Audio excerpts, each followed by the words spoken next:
हाय दोस्तों, स्वागत है आप सभी का हमारे YouTube channel GK Vikram study में। दोस्तों, आज के इस वीडियो में जीके जीएस का कुछ ऐसे महत्वपूर्ण क्वेश्चन लेके आए हैं आपके लिए जो सारे एग्जाम में बार बार पूछे जाते हैं। तो आप लोग इस वीडियो को अंत तक देखिएगा और वीडियो पसंद आए दोस्तों तो एक लाइक कर दीजिएगा और दोस्तों क्या इस वीडियो को शेयर भी कीजिएगा। चलिए, आज का पहला क्वेश्चन है, भारत में पहली बार रेल कब चली थी? तो भारत में पहली बार रेल कब चली थी? 16 अप्रैल 1853 में चली थी। आंसर आपका ऑप्शन नंबर ए हो जाएगा। 16 अप्रैल 1853 में जो है पहली बार रेल चली थी भारत देश में। चलिए अगला क्वेश्चन, भारत में पहली यात्री रेलगाड़ी कहाँ से कहाँ तक चली थी? तो ये मुंबई से ठाणे के बीच चली थी। आंसर आपका ऑप्शन बी हो जाएगा सेकंड क्वेश्चन का। अगला क्वेश्चन, राष्ट्रीय रेल संग्रहालय कहाँ स्थित है? तो राष्ट्रीय रेल संग्रहालय जो है ये दिल्ली शहर में स्थित है। याद रखिएगा, दिल्ली में। अगला क्वेश्चन, भारतीय रेलवे अधिनियम कब पारित किया गया था? भारतीय रेलवे अधिनियम कब पारित किया गया था? तो आंसर हो जाएगा 1890 में। कब? 1890 ईस्वी में। चलिए अगला प्रश्न, वर्तमान में भारतीय रेलवे में कुल कितने जोन हैं? वर्तमान में भारतीय रेलवे में कुल कितने जोन हैं? 18 जोन हैं। आपका डी आंसर हो जाएगा 18 जोन। चलिए अगला क्वेश्चन, संविधान सभा का गठन कब हुआ था? संविधान सभा का गठन दोस्तों हुआ था जुलाई 1946 में। आपका बी आंसर हो जाएगा। चलिए अगला प्रश्न, स्वतंत्रता के समय भारत में कुल कितनी रियासतें थी? स्वतंत्रता के समय जो है भारत में कुल कितनी रियासतें थी? तो आंसर क्या रहेगा? 562। ऑप्शन सी आपका राइट आंसर हो जाएगा। चलिए, महाभारत के फारसी अनुवाद का क्या शीर्षक था? महाभारत के फारसी अनुवाद का क्या शीर्षक था? रजमनामा। याद रखिएगा, रजमनामा। चलिए, महाभारत के रचयिता कौन थे?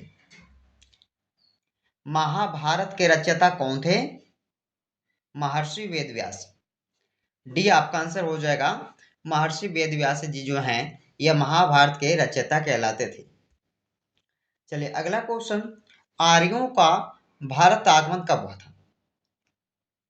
तो आर्यों का जो है भारत में आगमन हुआ था 1500 ईस्वी पूर्व से पहले। 1500 ईसा पूर्व से जो है पहले आगमन हुआ था भारत में आर्यों का। याद रखना है, डी आंसर हो जाएगा। चलिए 11 नंबर क्वेश्चन, संविधान सभा में महिलाओं की कुल संख्या कितनी थी?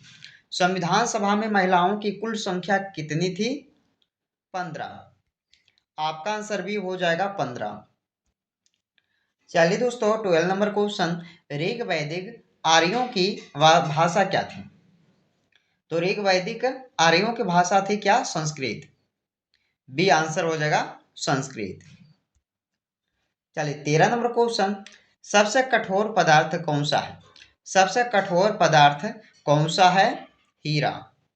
हीरा जो है हमारा सबसे कठोर पदार्थ है। आपका ऑप्शन सी राइट आंसर हो जाएगा।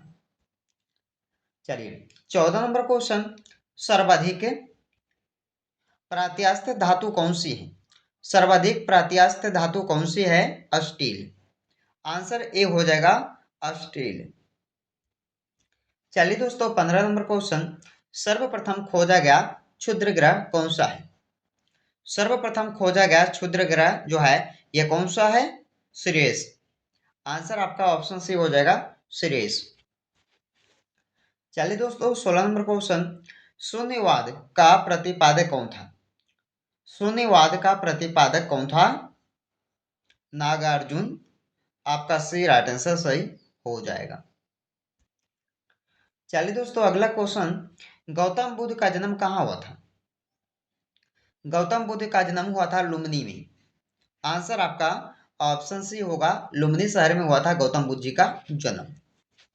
चलिए आगे बढ़ते हैं, गौतम बुद्ध की मृत्यु कहाँ हुई थी? जन्म हुआ था दोस्तों लुम्बिनी में और मृत्यु जो है कहाँ हुई थी गौतम बुद्ध जी का?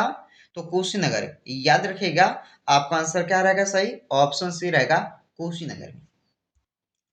चलिए 19 नंबर क्वेश्चन, गौतम बुद्ध की मृत्यु को क्या कहा जाता है? गौतम बुद्ध की मृत्यु को कहा जाता क्या? महापरिनिर्वाण। आंसर क्या रहेगा इस क्वेश्चन का, बी रहेगा। चलिए 20 नंबर क्वेश्चन, पृथ्वी की आकाश गंगा को क्या कहा जाता है? पृथ्वी की आकाश गंगा को क्या कहा जाता है? तो आंसर ए हो जाएगा मंदाकिनी, याद रखिएगा answer A. 21 number question, Gautam Buddha के प्रथम गुरु कौन थे? गौतम बुद्ध जी का प्रथम गुरु अलार कलाम थे। किसने, कौन था दोस्तों? तो याद रखिएगा इस क्वेश्चन का राइट आंसर आपका ए हो जाएगा अलार कलाम, जो गौतम बुद्ध के प्रथम गुरु थे। अगला क्वेश्चन, बुद्ध के गृह त्याग की घटना को क्या कहा जाता है? बुद्ध के गृह त्याग की घटना को कहा जाता है क्या? महाभिनिष्क्रमण।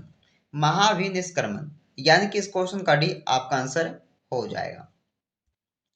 अगला प्रश्न है कि पृथ्वी प्रति मिनट लगभग कितनी दूरी तय करती है?